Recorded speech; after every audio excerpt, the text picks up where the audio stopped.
बाबा, खूप बोर होत आहे. काहीतरी नवीन फ्रेश ऑर्डर करा ना. माझ्याकडे एक सरप्राईज आहे. गोकुळचा आस्वाद परंपरेचा गोकुळ आईस्क्रीम सोबती प्रत्येक क्षणाचा गोकुळ आईस्क्रीम.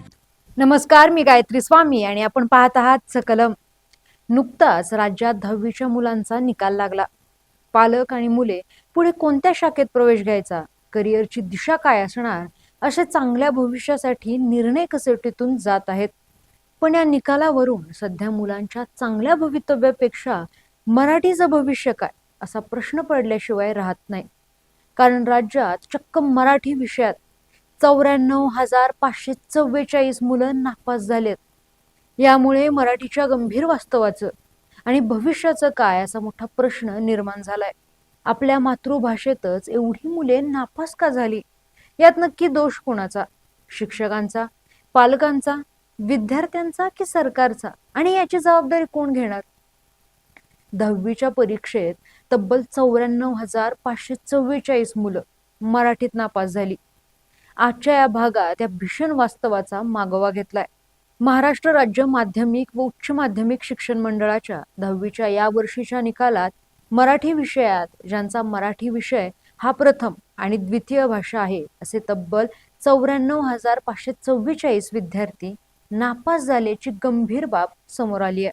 ज्यांची मराठी भाषा ही प्रथम भाषा होती असे 10,87,699 विद्यार्थ्यांनी परीक्षा दिली.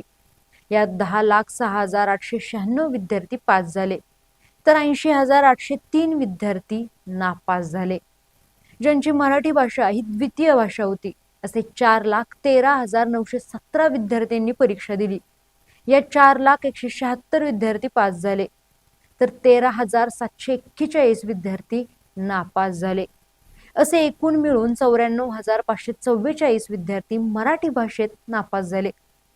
म्हणजे मराठी भाषेची परीक्षा दिलेल्या विद्यार्थ्यांपैकी 6.3% विद्यार्थी हे मराठी भाषेत नापास झाले. हे ऐकून तुम्हालाही धक्का बसला असेल ना?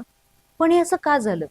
याच्या प्रमुख कारणांपैकी एक कारण म्हणजे इंग्रजी भाषेभोवती असणारं हाय सोशल स्टेटसचं वलय आणि मराठी बोलणं म्हणजे कमीपणा असं सध्याचं असलेलं वातावरण. त्यातच मराठीचं लेखन, वाचन, आकलन याकडे असलेलं दुर्लक्ष.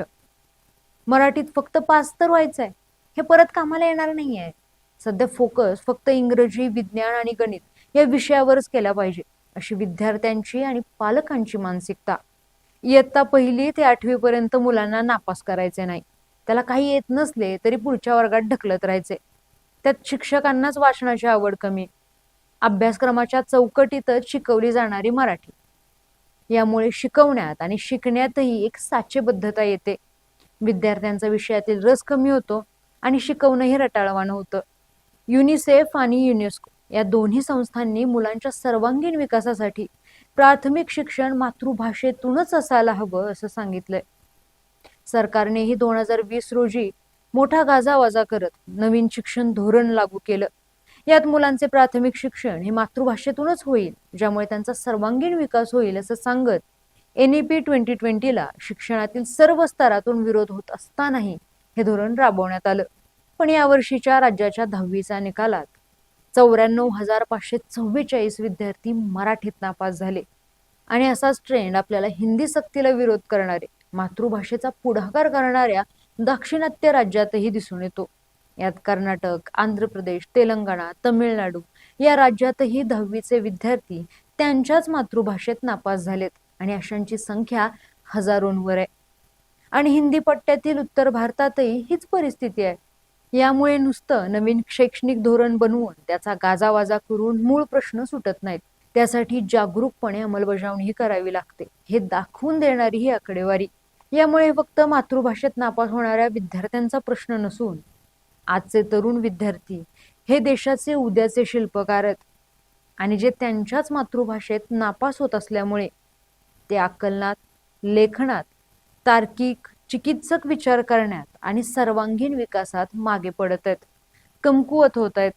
सध्या आणि भविष्यातील नोकऱ्यांसमोर AIचं मोठं संकट उभं असताना आपलं बेसिकच गणतंय याचं हे लक्षण. एकीकडे मोठ्या प्रमाणात मराठी शाळा बंद होत आहेत आणि जिथे मराठी आहे त्यातच विद्यार्थी नापास होत आहेत. तर दुसरीकडे मराठीवरून फक्त राजकारण तापतंय. पण याच्या पुढे जाऊन मराठीचं हे वास्तव अत्यंत गंभीर आहे.